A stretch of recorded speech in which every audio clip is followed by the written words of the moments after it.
Group 16। ঠিক আছে, তাহলে গ্রুপ 16 এলিমেন্টের মধ্যে কে কে আছে বলো? গ্রুপ 16 এলিমেন্ট কে কে বলো? Oxygen, sulphur, selenium, tellurium, polonium. ওয়ে সাবধানী সে তেল পলিশ। ঠিক আছে, গ্রুপ 16 এলিমেন্ট কিভাবে মনে রাখবো বলো? ওয়ে সাবধানী সে তেল পলিশ। ঠিক আছে,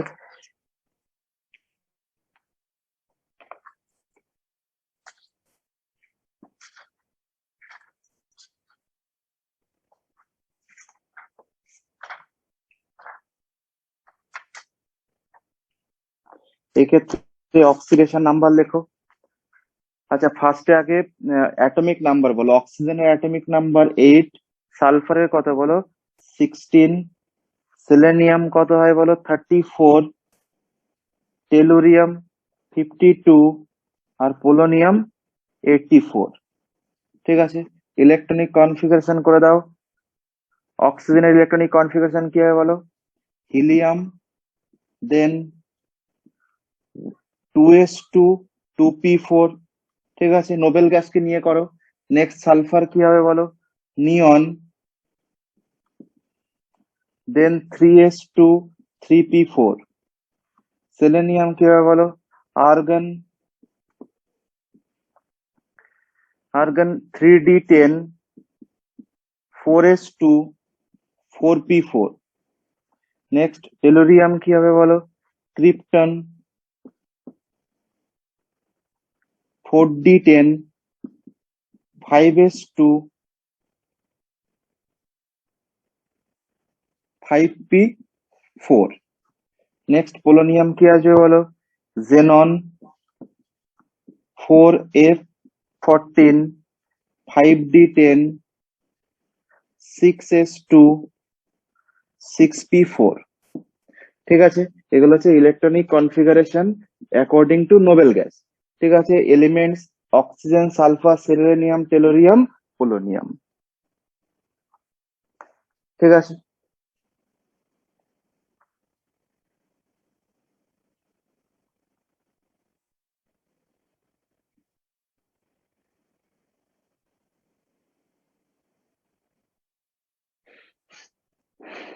দেখো প্রথমে ট্রেন্ডস হেডিং দাও, ট্রেন্ডস পড়তে হবে।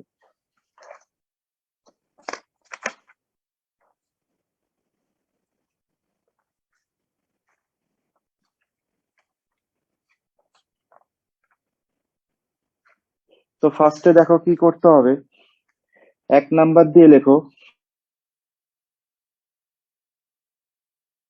Ionic radius. Atomic and ionic radius,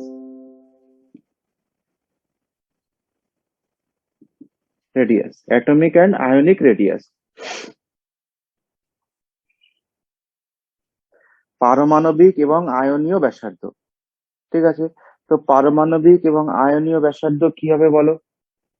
group 16 এলিমেন্টের এলিমেন্টস গুলো লিখে নাও। Oxygen, sulphur, selenium, tellurium, polonium. তো ডাউন দা গ্রুপ কি হয় বলো?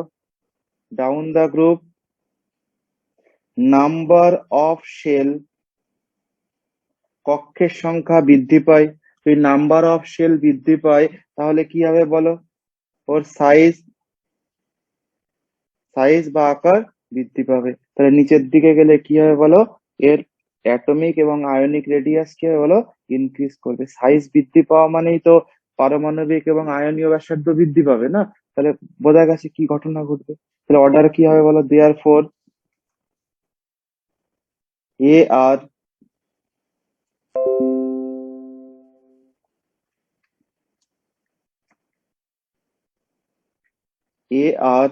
and IR। AR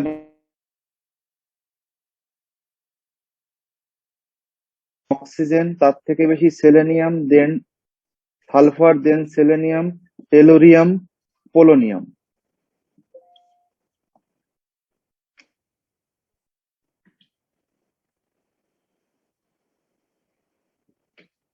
ঠিক আছে, কি পাওয়া যায় বলো? নাম্বার অফ শেল বৃদ্ধি পায়, নাম্বার অফ শেল বৃদ্ধি পেলে সাইজ বৃদ্ধি পাবে, আর ফলে অ্যাটমিক এবং আয়নিক রেডিয়াস ইনক্রিজ করবে। ঠিক আছে, তাহলে ফার্স্ট বোঝা গেছে। সেকেন্ড আমাকে বলো,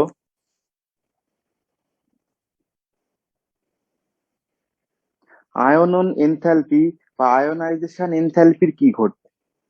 ঠিক আছে, আয়নাইজেশন এনথ্যালপির অর্ডার বলতে হবে আমাদের। তো চলো দেখো,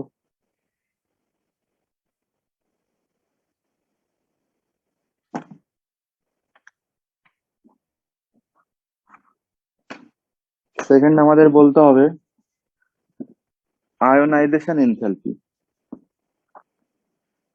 আয়নাইজেশন এনথ্যালপি যাকে বলা হয় আয়নীভবন এনথ্যালপি বা আয়নন এনথ্যালপি। ঠিক আছে, তো ভালো করে দেখো, oxygen, sulphur, selenium, tellurium, polonium, ঠিক আছে, এদের আয়ন হয়। স্যার, বলো। আপনার ভয়েস না কেটে কেটে যাচ্ছে, একটু দেখবেন।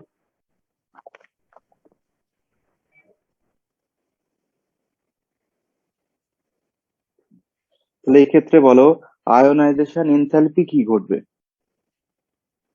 ঠিক আছে, আয়নাইজেশন এনথ্যালপির অর্ডার কি হবে? ঠিক আছে, তো দেখো, আয়নাইজেশন এনথ্যালপির অর্ডার যদি তোমাকে এখানে বলতে হয়, তো ডাউন দা গ্রুপ গেলে কি হবে বলো?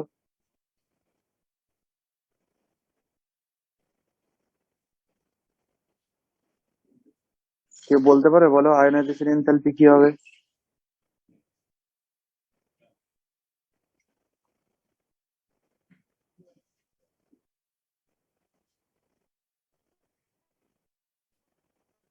ঠিক আছে, এটা দেওয়া থাকলে নেক্সট দিন আমি জিজ্ঞাসা করবো আনসার কি হবে। আয়নাইজেশন আচ্ছা। এনথ্যালপির অর্ডার, লজ্জাজনক ব্যাপার একদম। ঠিক আছে, চলো পরেরটায় আসো, ইলেকট্রন অ্যাফিনিটি। স্যার সালফারের সবচেয়ে বেশি হবে।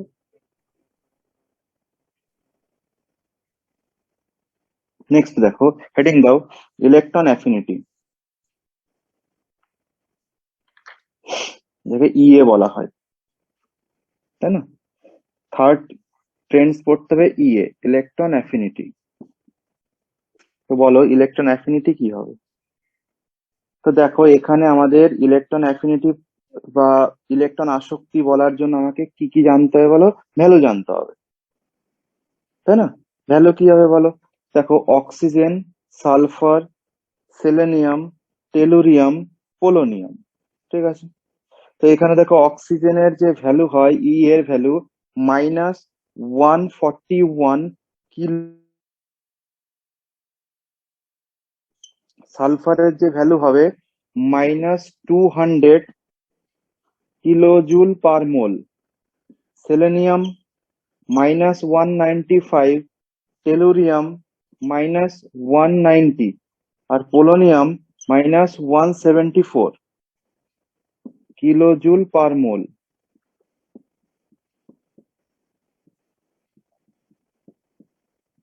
ঠিক আছে, তাহলে কার বেশি কার কম বলো? সবচেয়ে এর অর্ডার কি হবে বলো? ইলেকট্রন অ্যাফিনিটির অর্ডার হবে সালফার, দেন সেলেনিয়াম, দেন টেলুরিয়াম, দেন পোলোনিয়াম, দেন অক্সিজেন। সবচেয়ে কম কার হবে বলো? অক্সিজেনের, তাই না? দেখো, -144, মানে সবচেয়ে বেশি। কারণ ইলেকট্রন অ্যাফিনিটির ভ্যালু কি হয়, যত নেগেটিভ ভ্যালু দিয়ে ক্যালকুলেট করা হয়, তাই না? সবচেয়ে বেশি কার বলো? Magnitude, sulphur. দেখো, সবচেয়ে ম্যাগনিটিউড বেশি সালফার, দেন সেলেনিয়াম, দেন টেলোরিয়াম, দেন পোলোনিয়াম, তার সবচেয়ে কম কে বলো? অক্সিজেন, ম্যাগনিটিউডের বেসিসে। ঠিক আছে, এটা মাথায় রাখতে তোমাকে বলে দিই, যে তোমাকে ইএ ভ্যালু ক্যালকুলেট করতে বলে কোথাও, ইএ মানে ইলেকট্রন অ্যাফিনিটি, তো সেই ক্ষেত্রে তোমাকে কনসিডার করতে হবে ম্যাগনিটিউড। ম্যাগনিটিউড যেন মাথায় থাকে, শুধুমাত্র মান, সাইন বা ইলেকট্রন আসক্তি যদি তোমাকে কোথাও জিজ্ঞাসা করে, তোমাকে ভ্যালু লিখে কি করতে হবে বলো? শুধু ম্যাগনিটিউড যার বড় হবে তার ই এর মান বেশি। দেখো, এখানে সালফারের ম্যাগনিটিউডের মান সবচেয়ে বেশি, সাইন কনসিডার করার দরকার নেই। কিন্তু যদি তোমাকে ইজিএ বা ইজিই ইলেকট্রন গেন এনথালপি বলে, সেক্ষেত্রে কিন্তু তোমাকে সাইন কনসিডার করতে হবে। এটা যেন ভীষণ ইম্পর্টেন্ট জায়গা, ঠিক আছে? এই জিনিসটা মাথায় রাখবে। এগুলো সব শিখিয়েছি ক্লাস 11-এ, কি জানি কোথায় শিখিয়েছিলাম জানি না, তোমরা কোথায় ছিলে তখন। যাই হোক, ই এর মান যখন ক্যালকুলেট করতে হয় ইলেকট্রন অ্যাফিনিটি, সেক্ষেত্রে শুধু ম্যাগনিটিউড নিতে হয়। আর যখন ইজিই ইলেকট্রন গেন এনথালপি বা ইলেকট্রন গ্রহণ এনথালপির মান ক্যালকুলেট করতে হয়, তখন সাইন কনসিডার করতে হয়। তো তোমাকে ই এর মান ঠিক আছে, যদি তোমাকে ইজিই বলতো ইলেকট্রন গেন এনথালপি, তখন কি করতে তোমরা? যদি ইজিই বলতো তখন সাইন কনসিডার করতে হতো। তাহলে সবচেয়ে বড় কে বলো? উল্টে যেত পুরো রুলস। তাহলে অক্সিজেন সবচেয়ে বেশি, দেন পোলোনিয়াম, দেন টেলুরিয়াম, দেন সেলেনিয়াম, দেন সালফার। ভীষণ ইম্পর্টেন্ট জায়গা, ঠিক আছে? কিভাবে কি করতে হয় বোঝা গেছে?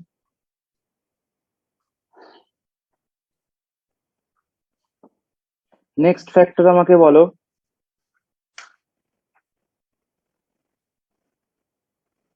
ইলেকট্রোনেগেটিভিটি। চলো নেক্সট 4।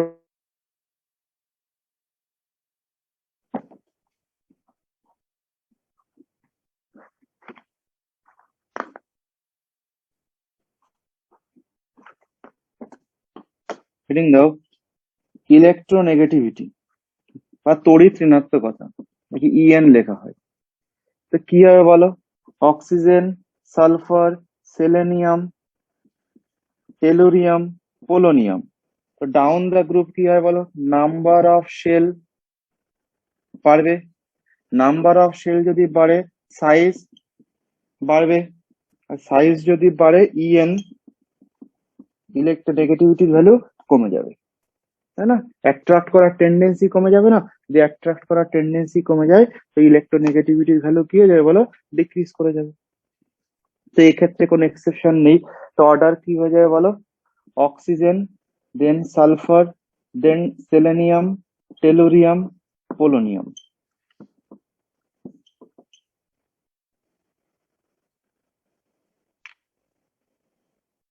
ঠিক আছে, ইলেকট্রোনেগেটিভিটি বোঝা গেছে। নেক্সট যেটা আমাদের পড়তে হবে, যে এই গ্রুপের অ্যানোমেলাস বিহেভিয়ার পড়তে হবে অক্সিজেনের। যে কোনো ফ্যামিলিতেই দেখো, এই যেটা তো অক্সিজেন ফ্যামিলি নামে পরিচিত, তাই না? Group 16 element. তো এই যে অক্সিজেন ফ্যামিলি, তো অক্সিজেন ফ্যামিলি যে এলিমেন্ট বা যে কোনো ফ্যামিলির ফার্স্ট এলিমেন্ট কি হয় বলো তো? কোনটা কি দেখো, চলো হেডিং দাও anomalous behaviour of oxygen. Anomalous behaviour of oxygen.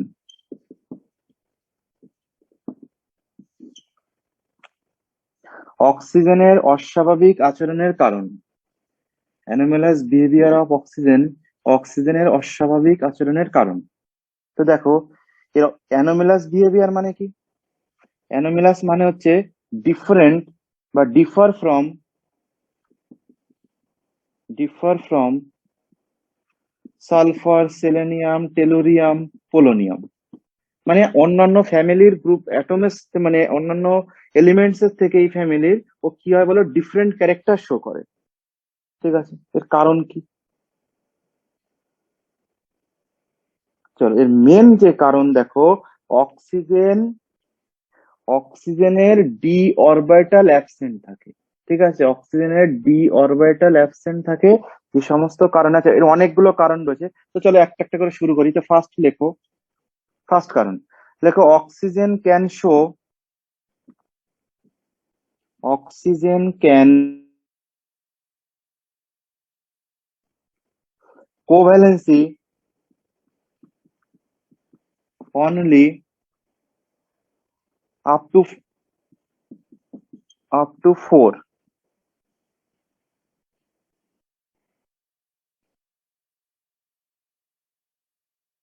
Generally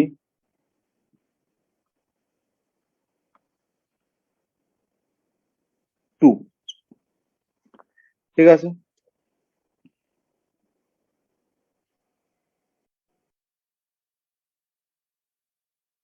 oxygen maximum covalency কত শো করতে পারে বলো? +4 মানে 4 শো করতে পারে, জেনারেলি সাধারণত 2 শো করে। বাট আদার গ্রুপ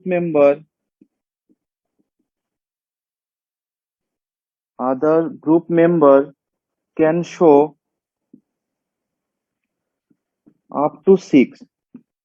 ঠিক আছে, অক্সিজেন জেনারেলি 2 শো করে, কিন্তু কি করছে বলো, ও ম্যাক্সিমাম +4 শো করতে পারে, কিন্তু গ্রুপের আদার্স মেম্বার কি করতে পারে বলো, +6 অব্দি শো করতে পারে। ঠিক আছে, কেন, কারণটা কি? তো তার কারণ দেখো, অক্সিজেনকে ইলেকট্রনিক কনফিগারেশন লেখো 1s2,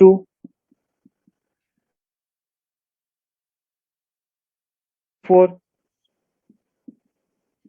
1 2 3 4। ঠিক আছে, এটা 1s 2s 2p। ঠিক আছে, এর তো 3d অরবিটাল অ্যাবসেন্ট না, এখানে যদি এর পরের মেম্বারকে লেখো sulphur 16, that is 1s2 2s2 2p6 3s2 1s2 2s2 2p6 3s2 3p4।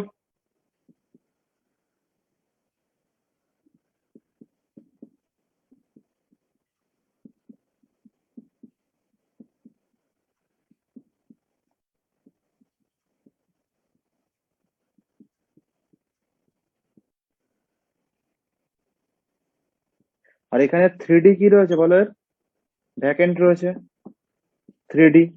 যেহেতু অক্সিজেনের ডি অরবিটাল অ্যাবসেন্ট রয়েছে, ফলে ও পেয়ার্ড ইলেকট্রনকে কি করতে পারে না বলো, আনপেয়ার্ড করতে পারে না। যদি পেয়ার্ড ইলেকট্রনকে আনপেয়ার্ড করতে না পারে, তো কোভ্যালেন্সি কিভাবে শো করবে? ঠিক আছে, তো এই কারণে কি হয় বলো, অক্সিজেন জেনারেলি কি কি শো করে বলো, কোভ্যালেন্সি 4 ম্যাক্সিমাম, কিন্তু আদার্স যেই গ্রুপের যে সমস্ত এলিমেন্টস রয়েছে, সেগুলো ম্যাক্সিমাম কত শো করবে বলো, +6 অব্দি। অ্যাড করে আমরা দেখিয়েছিলাম হ্যালোজেনের ক্ষেত্রে কিভাবে কোভ্যালেন্সি শো করে, তাই না? অক্সিডেশন স্টেট কিভাবে বাড়াতে পারে সেটা আমরা দেখিয়েছিলাম, এক্সাইটেড স্টেটে কিভাবে বাড়িয়ে দেয়, তাই না? তাহলে এখানে দেখো দুখানা পেয়ার্ড ইলেকট্রন যদি আনপেয়ার্ড করে দেয়, তাহলে 2, এখানে দেখো, এখানে 3 5, আর এখানে একটা 6, টোটাল কতগুলো ইলেকট্রন হয়ে যায় বলো, 6। তো ম্যাক্সিমাম কোভ্যালেন্সি কি করতে পারবে বলো, 6 করতে পারবে। কিন্তু 2d অরবিটাল অ্যাবসেন্ট থাকার জন্য ও কি করতে পারবে বলো, এখানে ম্যাক্সিমাম কোভ্যালেন্সি 6 শো করতে পারবে না। ক্লিয়ার হয়েছে? তাহলে দেখো এই ক্ষেত্রে কি হবে, তাহলে অ্যানোমালাস বিহেভিয়ারের কারণ বোঝা গেছে। মেন কারণ, রিজনটা লেখো, রিজন কি বলো, কারণটা কি বলো? কারণ হচ্ছে লেখো, because of oxygen have absence of D orbital. এটা মেন কারণ, যে এর কোভ্যালেন্সি এরকম শো করে কেন, তার কারণ বলো, অ্যানোমালাস বিহেভিয়ার বলো, যে কারণে বলো না কেন, এর মেন রিজন হচ্ছে কি বলো, এর ডি অরবিটাল অ্যাবসেন্ট থাকে, অনুপস্থিত থাকে। ডি কক্ষক অনুপস্থিতির জন্য কি করতে পারে না বলো, ম্যাক্সিমাম কোভ্যালেন্সি 6 শো করতে পারবে না।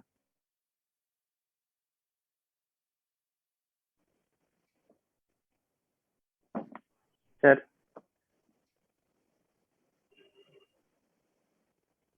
একটা কোশ্চেন লেখো, দেখো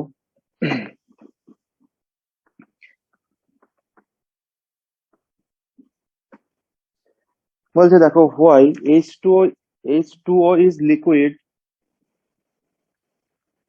H2O is liquid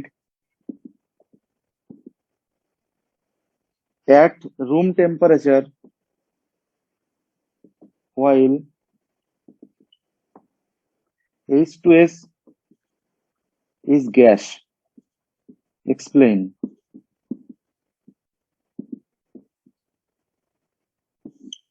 ঠিক আছে, ব্যাখ্যা করতে হবে যে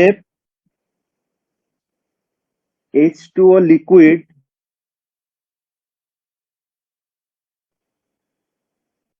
ঘরের উষ্ণতায় H2O তরল, কিন্তু H2S গ্যাস, কারণ কি? ঠিক আছে, তো দেখো তোমরা সবাই জানো যে অক্সিজেন H2O কি করতে পারে বলো? হাইড্রোজেন বন্ড ফর্মেশন করতে পারে, তাই না? যে ক্ষেত্রে সালফার হাইড্রোজেন বন্ড ফর্ম করতে পারবে না, এটা আমরা জানি। আমরা কি লিখতে পারি দেখো, এর আনসার লিখবো। দেখো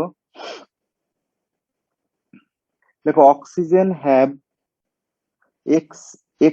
exceptionally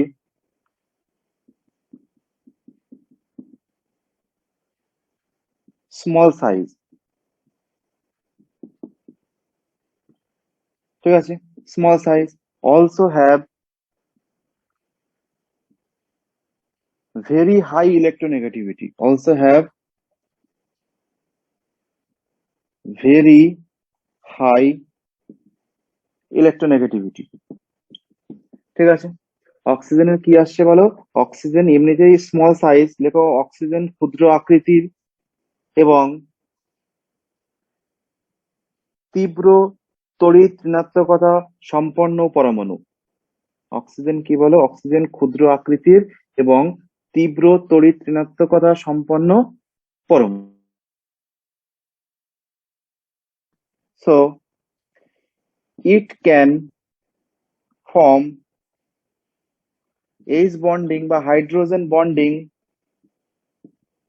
bonding while sulfur have larger size and small electronegativity, ঠিক আছে। দেখো সুতরাং অক্সিজেন হাইড্রোজেন বন্ধন গঠন করে, সুতরাং সুতরাং অক্সিজেন হাইড্রোজেন বন্ধন গঠনে অংশগ্রহণ করে, কিন্তু সালফারের আকার বড় এবং তড়িৎ ঋণাত্মকতা কম হওয়ার জন্য সালফারের আকার বড় এবং তড়িৎ ঋণাত্মকতা কম হওয়ার জন্য সালফার হাইড্রোজেন বন্ধন গঠনে অংশগ্রহণ করে না, ঠিক আছে। তো therefore H2S gas and H2O liquid, ঠিক আছে। হাইড্রোজেন বন্ডের ডায়াগ্রামটা দেখিয়ে দিতে হবে, দেখিয়ে দাও।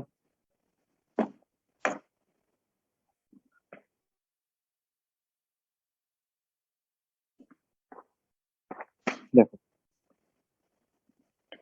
H2O কিভাবে হাইড্রোজেন বন্ড করে, দেখো এখানে হাইড্রোজেন, এখানে হাইড্রোজেন,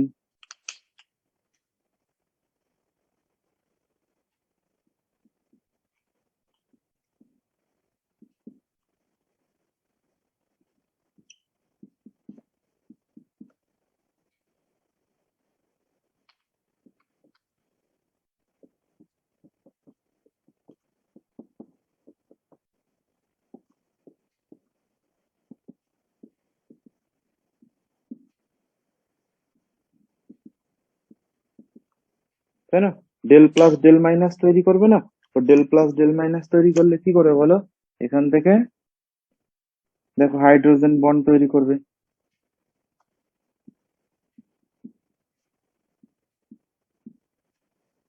ঠিক আছে। এই হাইড্রোজেন বন্ড তৈরি করার জন্য H2O কি ফর্মে থাকে বলো? H2O হোল এন ফর্মে থাকবে, ফলে এদের মলিকুলস খুব কাছাকাছি থাকবে, ফলে H2O কি হয়ে যাবে বলো? লিকুইড। কিন্তু H2S এর মধ্যে কোনো হাইড্রোজেন বন্ড ফর্মেশন হবে না, যে কারণে H2S কি হবে বলো? ফাঁকা ফাঁকা থাকবে, দূরে দূরে থাকবে, ফলে H2O অণু কি হয়ে যাবে বলো? Gas, H2S।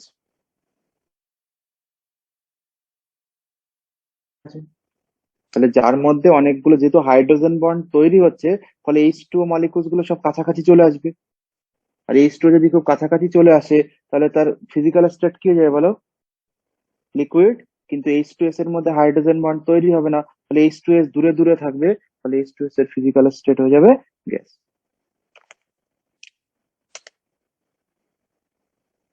ঠিক আছে, দেখে নাও, ভীষণ ইম্পর্টেন্ট কোশ্চেন এক্সামে আসে। নেক্সট পড়তে হবে আমাদের, লিখে নাও, রিঅ্যাক্টিভিটি উইথ হাইড্রোজেন বা হাইড্রোজেনের সাথে বিক্রিয়া।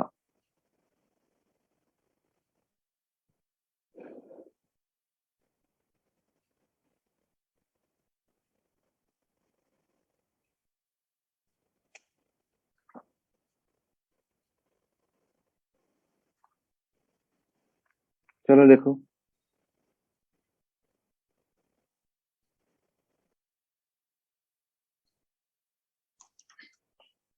the reactivity with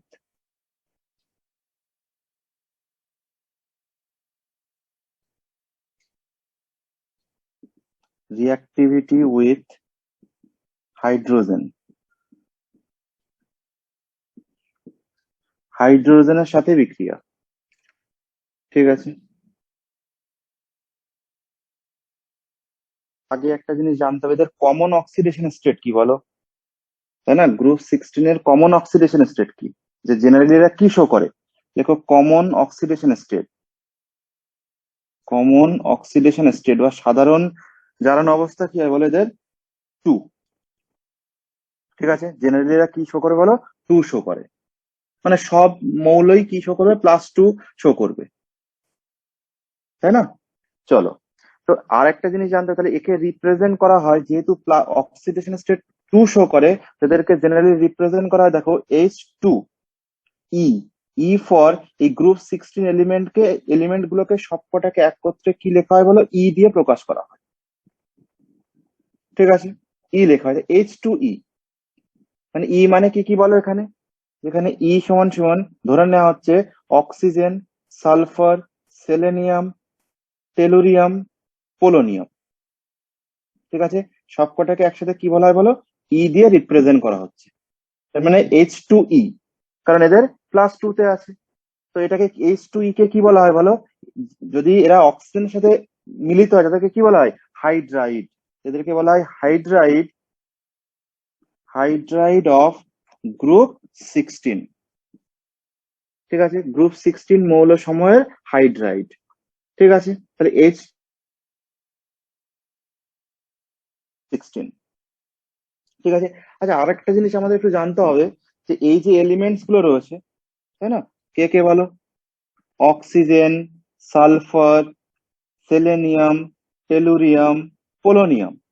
এদের মধ্যে মাথায় রাখবে যে অক্সিজেন এবং সালফার হচ্ছে নন মেটাল।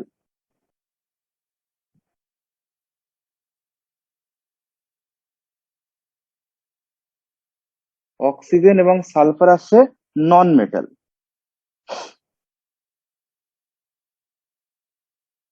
নন মেটাল, অধাতু। ওকে, সেলেনিয়াম এবং টেলুরিয়াম আসছে মেটালয়েডস, মেটালয়েডস। ওকে, আর পোলোনিয়াম আসছে মেটাল, ধাতু, অধাতু, ধাতুকল্প আর ধাতু। ঠিক আছে, এটা মাথায় রাখবে যে অক্সিজেন এবং সালফার আসছে non metal, selenium tellurium metalloid, আর পোলোনিয়াম মেটাল। ঠিক আছে, এবার দেখো, তাহলে আমাকে বলো গ্রুপ 16 এলিমেন্টের হাইড্রাইড গুলি কি কি হতে পারে বলো? এটা তো জেনারেল ফর্মুলা H2E। তো ই এর জায়গায় যদি আমি ভ্যালু বসিয়ে দিই, তাহলে H2O, H2S, H2AC, H2TE এবং H2PO, এই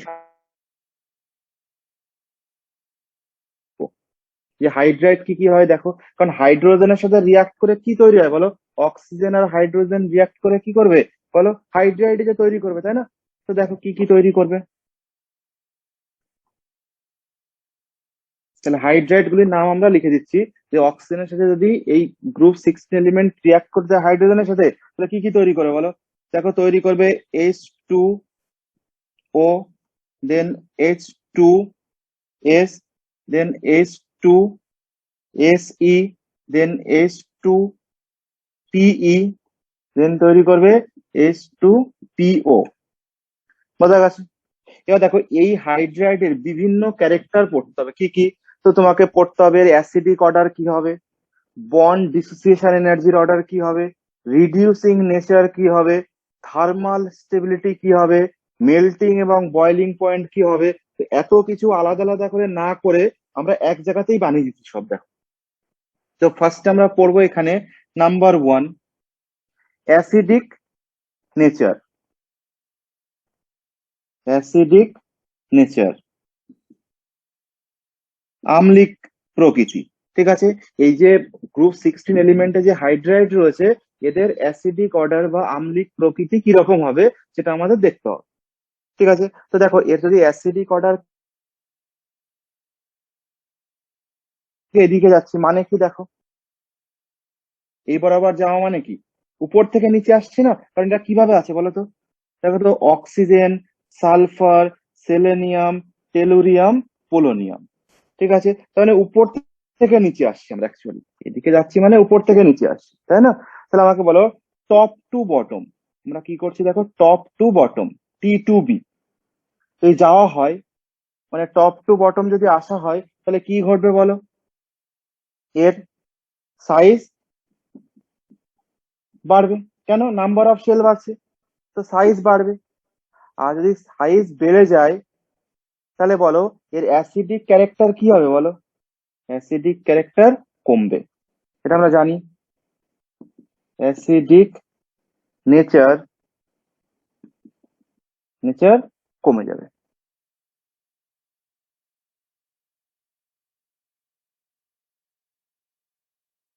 না, অ্যাসিডিক নেচার উপর থেকে নিচে আসলে কি হয় বলো, স্যার বেড়ে যাবে তো স্যার। বাড়বে, বাড়বে, ঠিক, অ্যাসিডিক নেচার বাড়বে, ঠিক। টপ টু বটমে গেলে সাইজ বাড়বে, সাইজ বাড়লে অ্যাসিডিক ক্যারেক্টার কি হবে বলো, বাড়বে। ঠিক আছে, এটা আমরা জানি। তাহলে আমাকে বলো সবচেয়ে বেশি অ্যাসিডিক কি হবে বলো, H2O। ও সবচেয়ে বেশি, সবচেয়ে কম অ্যাসিডিক, দেন H2S, দেন H2SE, দেন H2TE, দেন H2PO। ঠিক আছে, এটা আমাদের অর্ডার হবে, অ্যাসিডিক অর্ডার। ঠিক আছে, উম, তার মানে মোস্ট অ্যাসিডিক আসছে H2PO, আর লেস অ্যাসিডিক আসছে আমাদের H2O। এটা হচ্ছে মোস্ট অ্যাসিডিক, মোস্ট অ্যাসিডিক, ওকে। আর এটা হচ্ছে লেস অ্যাসিডিক, লেস অ্যাসিডিক। ওকে, সেকেন্ড ক্যারেক্টার আমাদের পড়তে হবে 2 number, BDE, bond dissociation energy, বা বাংলায় বলা হয় বন্ধন বিয়োজন শক্তি। তাহলে এই যে গ্রুপ 16 এলিমেন্ট রয়েছে, এদের যদি আমরা বন্ড ডিসোসিয়েশন এনার্জির অর্ডার দেখি, তো কি হবে বলো। তো দেখো, তো আমরা যাব এই ডাইরেকশনে, তাহলে কি হবে বলো, টপ টু বটমে যাচ্ছি, তাই না? কারণ উপর থেকে নিচে আসছি। টপ টু বটমে আসলে কি হয় বলো, সাইজ, সাইজ বাড়বে। আর যদি অ্যাটমের সাইজ বেড়ে যায়, তার বন্ড কি হয়ে যায় বলো, উইক হয়ে যাবে। আর বন্ড উইক হয়ে গেলে সেই বন্ডকে ভাঙতে কি হবে বলো, ইজি হবে। তো বন্ড ভাঙার জন্য এনার্জি কম লাগবে, দ্যাট ইজ BDE কি হবে বলো, বি, দুজনের সাইজ তো ছোট, তার সঙ্গে যত সেন্ট্রালের সাইজ বেড়ে যাবে, দুটোর মধ্যে মিসম্যাচ হয়ে যাবে, তাই না? একটা ছোট জিনিস এটা অনেক বড় একটা জিনিস ধরে রাখতে পারবে, তো বন্ড উইক হয়ে যাবে। আর বন্ড উইক হয়ে যাবে মানে বন্ড ভাঙতে ইজিলি বন্ড ভেঙে যাবে। আর তার মানে বন্ধন বিয়োজন শক্তি কম, শক্তিতেই বন্ড ভেঙে যাবে, তো BD কি হয় বলো, কমে যাবে। ঠিক আছে, তো মানে এখানে H2 ওর বন্ড ব্রেক করা টাফ হবে, আর H2P ওর বন্ড ব্রেক করা ইজি হবে। ঠিক আছে, নেক্সট থার্ড ক্যারেক্টার দেখো, রিডিউসিং নেচার। রিডিউসিং নেচার, বিজারণ প্রকৃতি। ঠিক আছে, তাহলে রিডিউসিং নেচার কাকে বলা হয় বলো, বা রিডিউসিং এজেন্ট কাদেরকে বলা হয় বলো। রিডিউসিং মানে এইচ অ্যাকসেপ্ট করবে, আর এইচ ডোনেট করলে অক্সিডেশন। রিডাকশন মানে হাইড্রোজেন যদি অ্যাকসেপ্ট করে নেয় তাহলে রিডাকশন, আর যদি হাইড্রোজেন ডোনেট করে তাহলে কি হয় বলো, অক্সিডেশন। এটা আমরা জানি যে হাইড্রোজেন যদি কেউ অ্যাকসেপ্ট করে, অ্যাকসেপ্ট করে নেয়, তাহলে আমরা তাকে কি বলবো বলো, রিডাকশন। আর যদি এইচ কেউ ডোনেট করে তাহলে কি হবে বলো, অক্সিডেশন। ঠিক আছে, এটা আমরা জানি অলরেডি যে হাইড্রোজেন দান করলে, এই হাইড্রোজেন ডোনেট করলে অক্সিডেশন, আর হাইড্রোজেন গ্রহণ করলে রিডাকশন। ঠিক আছে, এবার ভালো করে বোঝো। যদি আমরা টপ টু বটমে যাই, মানে এই উপর থেকে নিচে আসছি, তাহলে টপ টু বটমে গেলে কি হচ্ছে বলো, এই টপ টু বটমে যাওয়া হয়, তো সাইজ কি হচ্ছে, সাইজ বাড়ছে। সাইজ বাড়লে কি হচ্ছে বলো, বিডিই, বন্ড ডিসোসিয়েশন এনার্জি কমছে। আর বন্ড ডিসোসিয়েশন এনার্জি কমছে মানে কি, দ্রুত এই বন্ড তাড়াতাড়ি ব্রেক করবে, মানে এইচ প্লাস রিলিজ করবে, তাই না? এইচ প্লাস রিলিজ করবে তাড়াতাড়ি, কারণ এর বন্ড ডিসোসিয়েশন এনার্জির ভ্যালু কি, কম। যদি বন্ড ডিসোসিয়েশন এনার্জির ভ্যালু কম হয়, সেই বন্ড উইক হবে, মানে H2PO এর বন্ড উইক, ফলে H2PO easily H plus donate করতে পারবে। তো যারা H প্লাস ডোনেট করতে পারে তাদের কি ঘটে, রিডিউসিং এজেন্ট। আর যাদের রিডাকশন হয় তারা হচ্ছে অক্সিডাইজিং এজেন্ট। আমরা আগের দিন ভিডিওতে বুঝিয়েছিলাম যে অক্সিডা এজেন্ট মানে কি, এলআইসি এজেন্ট মানে কি বলো, যে এলআইসি এলআইসি এজেন্ট তোমার এলআইসি করবে, নিজেরটা করানোর জন্য তোমার বাড়িতে আসবে না। তাহলে এজেন্ট শব্দটা থাকার মানে যার সাথে এজেন্ট থাকবে ওই ঘটনাটা তাকে করাবে। তাহলে অক্সিডাইজিং এজেন্ট মানে অক্সিডেশন কি হবে বলো, ও অন্যকে অক্সিডেশন করাবে, নিজে কি হবে, রিডিউস বা রিডাকশন। রিডিউসিং এজেন্ট মানে অন্যকে কি করবে বলো, ও অন্যকে অক্সিডেশন করবে, নিজে রিডিউস হবে। ঠিক আছে, তাহলে দেখো, তাহলে বিডিইর ভ্যালু কমছে, বিডিইর ভ্যালু কমলে রিডাকশন পাওয়ার বা রিডাকশন বা রিডিউসিং নেচার আর এন কি হবে বলো, রিডিউসিং নেচার বাড়বে। বোঝা গেছে, মাথায় রাখতে হবে। তো অর্ডার করে করে আর লিখছি না আমরা, এটা তোমরা লিখে দিতে পারবে, শুধু আমি দেখিয়ে দিচ্ছি এদিক লেফট টু রাইটে গেলে, টপ টু বটমে গেলে বাড়ছে না কমছে, অর্ডার কি হবে। ঠিক আছে, বিডি এর ভ্যালু হয়ে গেছে, রিডিউসিং নেচার হয়ে গেছে। নেক্সট আসছে ফোর্থ ফ্যাক্টর, থার্মাল স্টেবিলিটি, তাপীয় স্থায়িত্ব। ভীষণ ইম্পর্টেন্ট জায়গা কিন্তু এই জায়গাটা,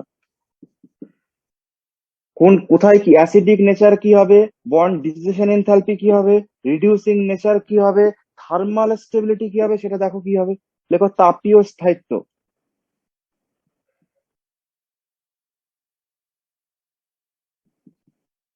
থার্মাল স্টেবিলিটি বা তাপীয় স্থায়িত্ব। তো বলো, লেফট টু রাইটে গেলে কি হয় বলো, লেফট টু রাইটে গেলে সাইজ বাড়বে, সাইজ যদি বাড়ে বিডিই কি হয় বলো, কমবে, মানে বন্ড ডিসোসিয়েশন এনার্জির ভ্যালু কমে যাচ্ছে, মানে বন্ড উইক হয়ে যাচ্ছে। আর যে মলিকুলস এর বন্ড উইক, সে কি স্ট্রং না উইক, তার স্টেবিলিটি কি হবে, হিট দিলেই ব্রেক করে যাবে। বলা হয় একটি পোলিও রোগী, ঠিক আছে, আর একটা নর্মাল সুস্থ লোক, দুজনের কার পাওয়ার বেশি, বুঝতেই পারছো। তো এখানে বিডির ভ্যালু কম মানে হাতে পায়ে জোর নেই, পোলিও রোগী। ঠিক আছে, তো পোলিও রোগী যদি হয় তার স্টেবিলিটি কি হবে বলো, কমে যাবে, একটু মানে হাওয়া দিলেই একটু বেঁকে যাবে। ঠিক আছে, তো বোঝা গেছে। তাহলে টিবি, T2B মানে টপ টু বটমে গেলে সাইজ বাড়বে, সাইজ যদি বাড়ে বন্ড ডিসোসিয়েশন এনার্জি কমে যাবে, মানে বন্ড ডিসোসিয়েশন এনার্জি কমে যাবে মানে কি বলো, বন্ড উইক হয়ে যাবে। আর যদি বন্ড উইক হয়ে যায় তাহলে কি হয়ে যাবে বলো, থার্মাল স্টেবিলিটি কি হয়ে যাবে বলো, কমে যাবে। বোঝা গেছে, থার্মাল স্টেবিলিটি টিএস ডিক্রিজ করে যাবে, কারণ থার্মাল স্টেবিলিটি ডিপেন্ড করে বন্ড ডিসোসিয়েশন এনার্জির উপর। যে মলিকুলস কে ভাঙতে যত বেশি এনার্জি লাগবে, মানে সেই মলিকুলস তত স্টেবল, আর যে যত স্টেবল হবে তার থার্মাল স্টেবিলিটি বেশি হবে, মানে তাপীয় স্থায়িত্ব, তাপ দিলে অত সহজে ব্রেক করবে না বন্ড। বোঝা গেছে, ক্লিয়ার হয়েছে। থার্মাল স্টেবিলিটি কি হয় বলো, ডিক্রিজ করে যায়। কেন, কারণ H2PO তে বন্ড সবচেয়ে বেশি উইক হয়ে যায়, কারণ বিডি এর ভ্যালু কম, বিডি এর ভ্যালু যদি কম হয়ে যায় তো থার্মাল স্টেবিলিটির ভ্যালু ডিক্রিজ করে যাবে। বোঝা গেছে, ভীষণ ইম্পর্টেন্ট জায়গা, যে কোনো একটা জিজ্ঞাসা করতে পারে। লেফট টু রাইটে গেলে সাইজ বাড়ছে, সাইজ বাড়লে অ্যাসিডিক নেচার বাড়ছে। লেফট টপ টু বটমে গেলে কি হচ্ছে বলো, সাইজ বাড়ছে ফলে বিডি কমছে। টপ টু বটমে গেলে বাড়ছে, কারণ বন্ড তাড়াতাড়ি ব্রেক করবে, মানে কি দ্রুত H প্লাস ডোনেট করতে পারবে। যে যত দ্রুত H প্লাস ডোনেট করবে, H প্লাস ডোনেট করা মানে কি অক্সিডেশন, আর অক্সিডেশন মানে সে কি হিসাবে কাজ করবে, রিডিউসিং এজেন্ট। তাহলে রিডিউসিং নেচার কি হবে বলো, বাড়বে। আর যদি আমরা থার্মাল স্টেবিলিটি দেখি তাহলে কি দেখবো, টপ টু বটমে গেলে সাইজ বাড়ছে, সাইজ বাড়লে বিডি এর ভ্যালু কমছে, আর বিডি এর ভ্যালু কমে যাওয়া মানে উইক হয়ে যাবে, উইক হয়ে যাওয়া মানে থার্মাল স্টেবিলিটি কমে যাবে, তাপীয় স্থায়িত্ব কম, মানে কম হিট, একটু হিট দিলেই ভেঙে যাবে। নেক্সট ফ্যাক্টর পড়তে হবে মেল্টিং এন্ড বয়লিং পয়েন্ট। এখানে এক্সেপশনাল আসবে, এই ডাইরেক্ট অর্ডারে হবে না। তো হেডিং দাও, মানে নেক্সট লেখো, ফিফথ পয়েন্ট পড়তে হবে হাইড্রাইডের মধ্যে MP and BP, MP and BP, melting point and boiling point, স্ফুটনাঙ্ক এবং গলনাঙ্ক। তো স্ফুটনাঙ্ক এবং গলনাঙ্কের কি পরিবর্তন ঘটবে লেফট টু রাইটে গেলে, সেটা আমাদের দেখতে হবে।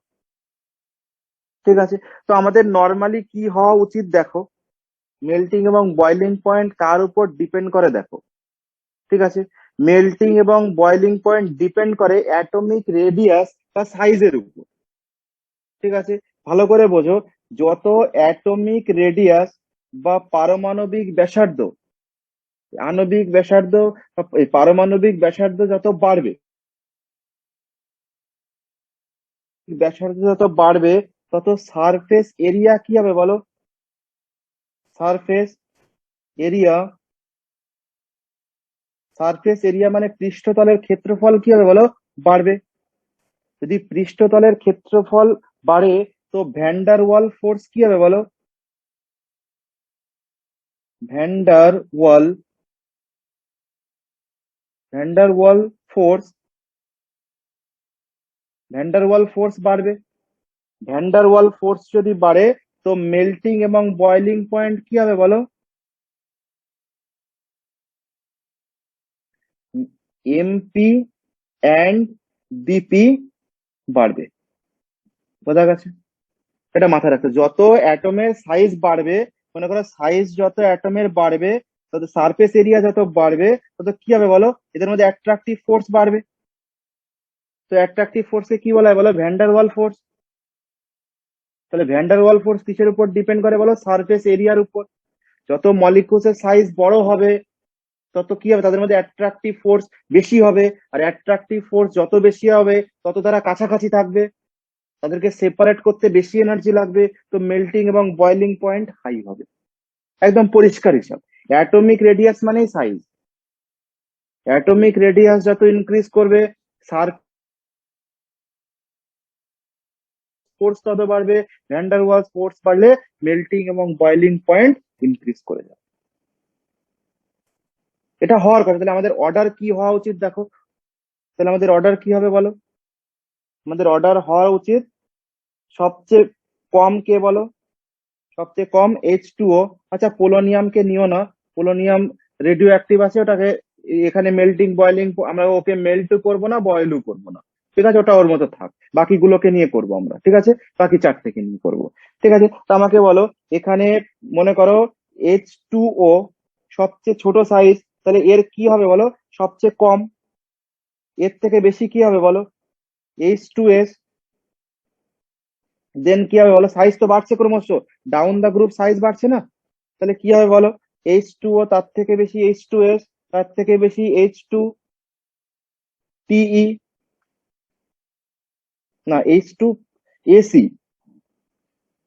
দেন কি হবে বলো, তার থেকে বেশি H2TE। ঠিক আছে, আমাদের এই রুলস অনুযায়ী তাই হওয়া উচিত, কিন্তু ঘটনা এখানে অন্যরকম ঘটনা ঘটে, এই অর্ডারটা হবে না।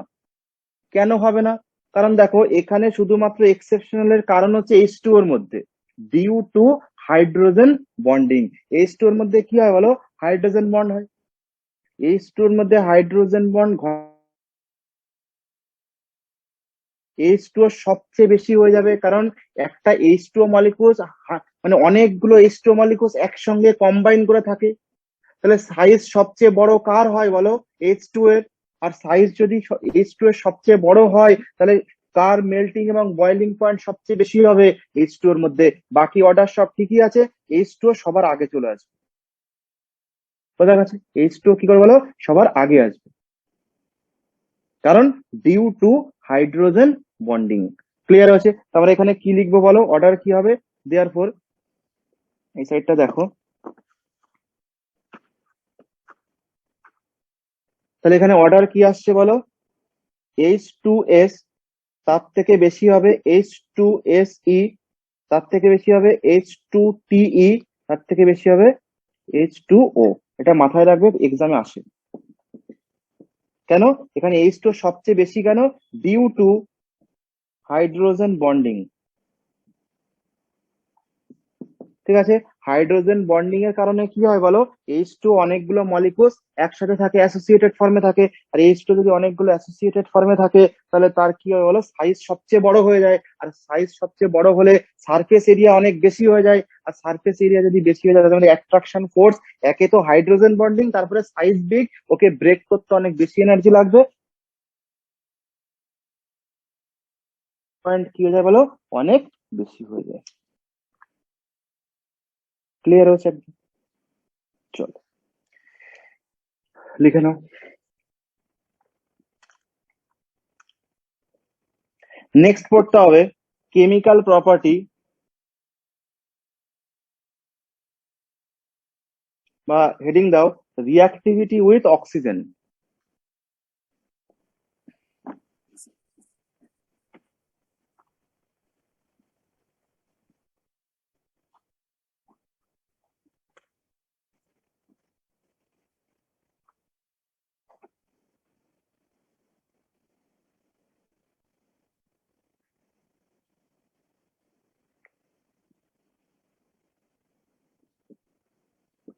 রিঅ্যাক্টিভিটি উইথ অক্সিজেন,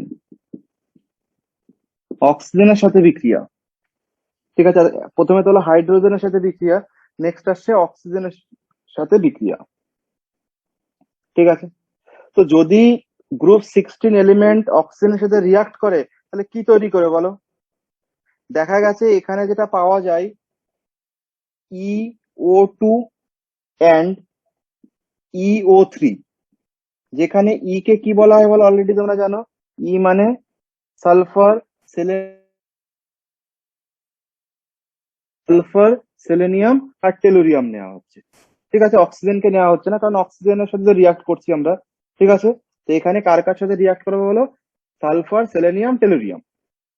তাহলে কি কি মলিকুলস পাওয়া যাবে দেখো এখানে। এখানে যেটা পাওয়া যায় দেখো O3 অ্যান্ড O2, তাহলে O3 অ্যান্ড O2 গ্যাস। আর এখানে যেটা পাওয়া যায় ACO2 সলিড। ঠিক আছে, ইনফরমেশন গুলো জানতে হবে। ঠিক আছে,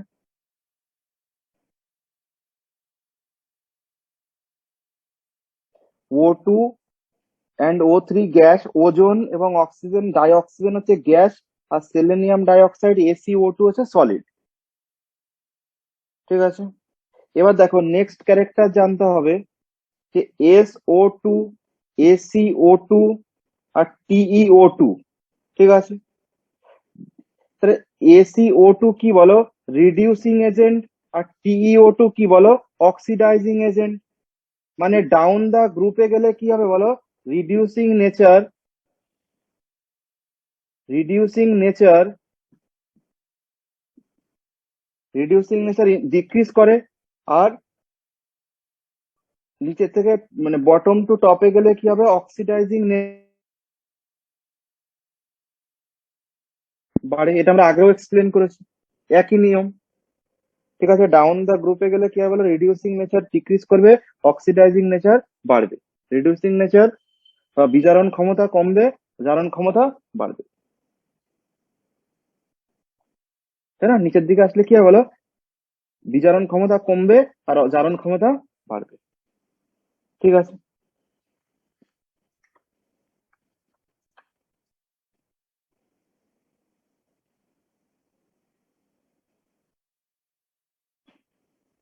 নেক্সট হেডিং দাও halide of group 16 element. Halide of group 16, group 16 মৌল সময়ের হ্যালাইড। ওকে, তাহলে গ্রুপ 16 মৌলের হ্যালাইড কি কি হবে? তাহলে হ্যালাইড তৈরি করার জন্য এখানে কি কি অক্সিডেশন স্টেট শো করতে পারে দেখো আগে। তাহলে group 16 element oxidation state show করতে পারে +2, +4 আর +6। ঠিক আছে, যাদের মধ্যে +2টা কি বলো, এদের গ্রুপ অক্সিডেশন স্টেট আমরা জানি। +2 কে কি বলা হয় বলো, এটা হচ্ছে কমন কমন অক্সিডেশন স্টেট কি বলো, +2 আমরা জানি। বাকিগুলো +4 +6 শো করতে পারে। তো হ্যালাইডের সাথে রিয়াকশন করলে কি পাওয়া যায় দেখো, এখানে আমরা লিখতে পারি, দেখো তাহলে EX2 তৈরি করতে পারে যেখানে অক্সিডেশন স্টেট +2, দেন EX4 তৈরি করতে পারে যেখানে অক্সিডেশন স্টেট +4, আর যেখানে EX6 তৈরি করতে পারে যেখানে অক্সিডেশন স্টেট +6। ঠিক আছে, যেখানে কে আমরা কি কি বলতে পারি দেখো, মানে কি বলো, মানে অক্সিজেন, সালফার, সেলেনিয়াম, টেলুরিয়াম, যে কেউ হতে পারে। আর এক্স কি কি হতে পারে বলো, ফ্লোরিন, ক্লোরিন, ব্রোমিন, আয়োডিন, যে কেউ হতে পারে। ঠিক আছে, বোঝা গেছে? তাহলে এখানে এই ফ্যামিলির হ্যালাইড কি কি পাওয়া যেতে পারে বলো, 3 টাইপসের হ্যালাইড পাওয়া যেতে পারে, কারণ অক্সিডেশন নাম্বার +2, +4 এবং +6 শো করতে পারে। তাহলে EX2 যেখানে অক্সিডেশন স্টেট +2, EX4 যেখানে অক্সিডেশন স্টেট +4, EX6 যেখানে অক্সিডেশন স্টেট +6 শো করতে পারে। ঠিক আছে, তো দেখো কি কি পাওয়া যায়, লিখে দিচ্ছি কয়েকটা।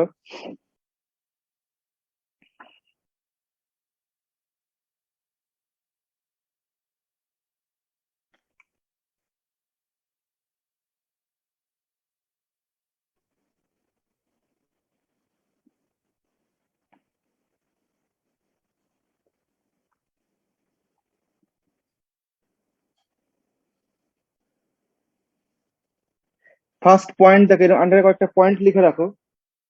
দেখো বক্তব্য হচ্ছে হেক্সা হ্যালাইড, হেক্সাহ্যালাইড ব্র্যাকেটে EX6 এর মধ্যে লেখো অনলি,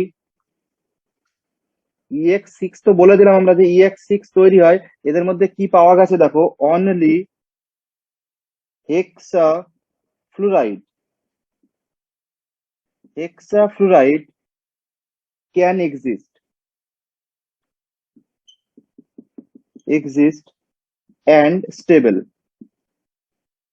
and, ঠিক আছে, কি দেখা গেছে বলো, শুধুমাত্র ফ্লুরিনই হেক্সাহ্যালাইড তৈরি করতে পারে। ঠিক আছে, এবং স্টেবল, এটা পাওয়া গেছে। সেকেন্ড পয়েন্ট দেখো, SF6 gas and most stable. ঠিক আছে, H2F কি বলো, গ্যাসীয় এবং সবচেয়ে।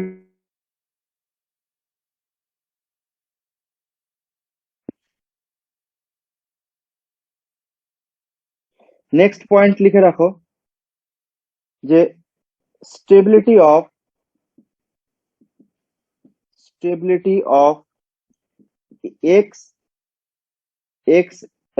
EX6 decreases from sulphur to tellurium. কি দেখা গেছে বলো, যে স্টেবিলিটি সব ডিক্রিজ করে যায় বা সুস্থিতি কমতে থাকে, কোথা থেকে বলো, সালফার থেকে টেলুরিয়ামের মধ্যে। EX6 এর সুস্থিতি সালফার থেকে টেলুরিয়ামের দিকে হ্রাস পায়। এর কারণ কি বলো, এর কারণ হচ্ছে because of inert pair effect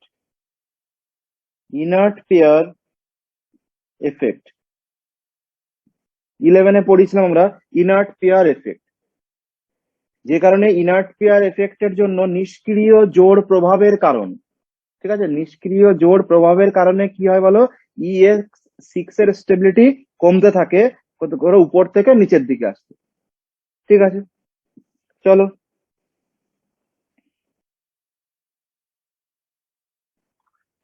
next point দেখো। নেক্সট বলছে sulphur oxygen can form dihalide except selenium.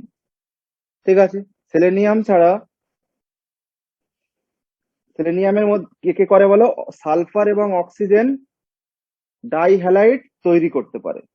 ঠিক আছে, কি কি তৈরি করবে দেখো, বলছে SCl2 or SF2 SBr2, ঠিক আছে, তৈরি করতে পারে। নেক্সট দেখো TeCl2 or TeF2, ঠিক আছে, আর এখানে TeBr2 ও তৈরি করতে পারে।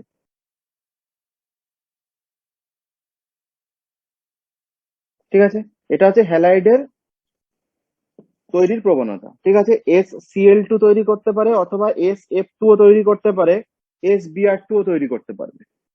ঠিক আছে, আর এখানে TeCl2 আর TeF2 তৈরি করবে, TeBr2 ও তৈরি করতে পারে। ঠিক আছে, এবার দেখো হাইব্রিডাইজেশন কি হবে,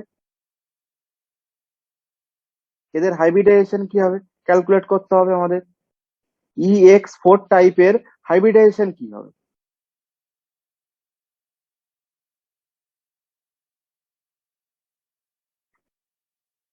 দেখো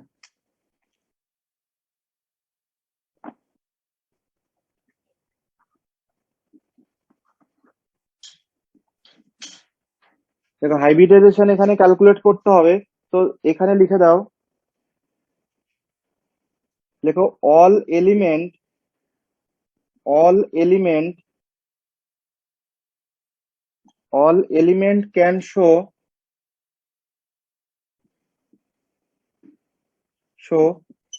EX4 because of +4 oxidation state is most common।